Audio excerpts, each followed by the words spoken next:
Hello YouTubers, Alaska Prepper here.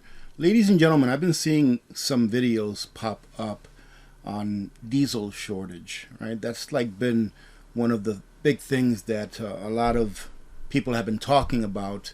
And so I think that maybe I'll do a weekly update really quick.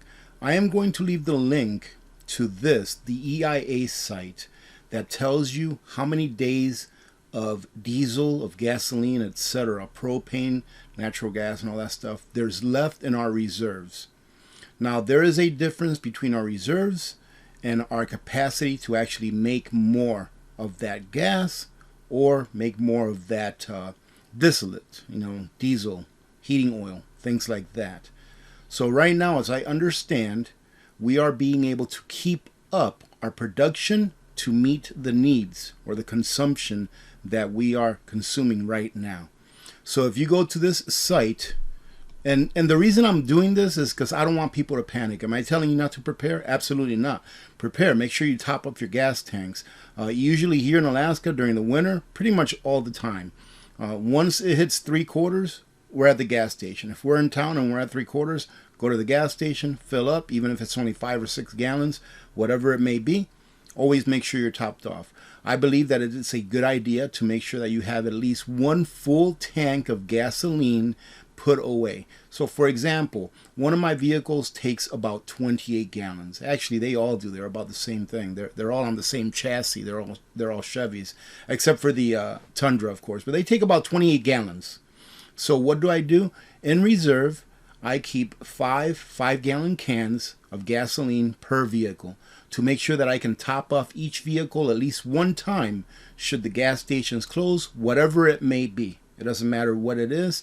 What matters is the outcome, right? So that's what I do. I make sure that I put some treatment in it, some stable in my gasoline to make sure that it will last at least a year, and I always make sure to rotate it out. So let's go here and let's find out how many days of diesel and other distillates there's left.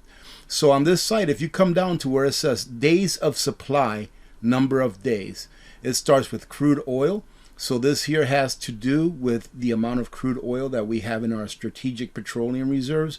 Right now, it's gone down a little bit for the last couple of weeks. We are sitting at 26.8 days of crude oil left. Now, what does this mean? This means that if right now we stop drilling for oil, we stop importing oil, that we only have 26.8 days left as far as how much we consume on a daily basis. All right, that's what that means.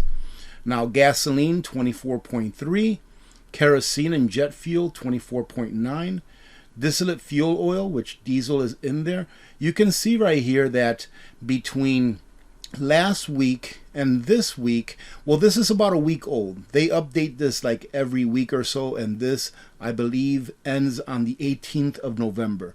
So as of the 18th of November, the last time they updated this, we have 27.1 day left of diesel that we have as a surplus just in case. All right, that's our diesel prep for the nation. We have 27.1 days. So if everything stopped right now, we have 27 days of diesel left. Let's finish it off with propane. 87.8 days of propane left.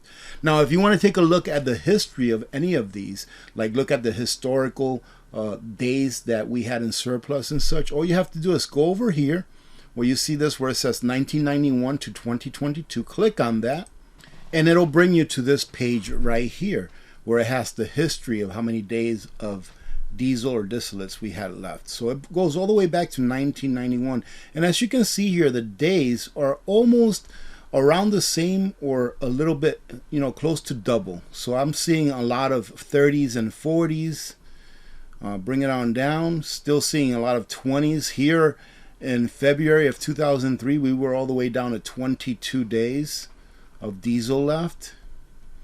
Let's see if we can find some big numbers. Not really find any big numbers, but I think the biggest one that I see here is maybe what, about 50 something, 52 days right here, 52 days back in July of 2020. All right, so if you come all the way down here, it shows you that there's 27.1 days. So again, I'm not telling you not to prepare. I'm not telling you to worry.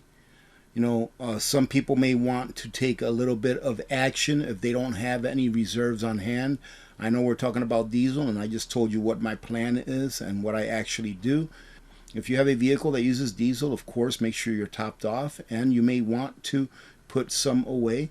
I would say that I can't recommend that you do anything because I don't know what kind of codes and laws exist where you live, but I have a little fuel shed that I call the fuel depot, and it's probably a good 100 feet away from my home, and that's where I keep all of my extra gasoline, oils, things like that that are flammable. Right, so you may want to think about doing something like that if you own your own home, you own your own property, and it's allowed in the area that you live in. So having said that, again, I'm going to go ahead and leave the link to this site on a pinned comment. That way you can go ahead and visit it and maybe save it in a bookmark, and you can take a look at it every now and then. That way when you see a video or something saying, hey, we're going to be out of diesel by Thanksgiving, then you can go to this page and see what we have left. All right, ladies and gentlemen, I hope that this helps, and I hope that you have a great rest of your weekend. Remember that tomorrow we will have a live stream at 9 a.m. Alaska time, 1 p.m. Eastern time, so hope to see you there. God bless every one of you.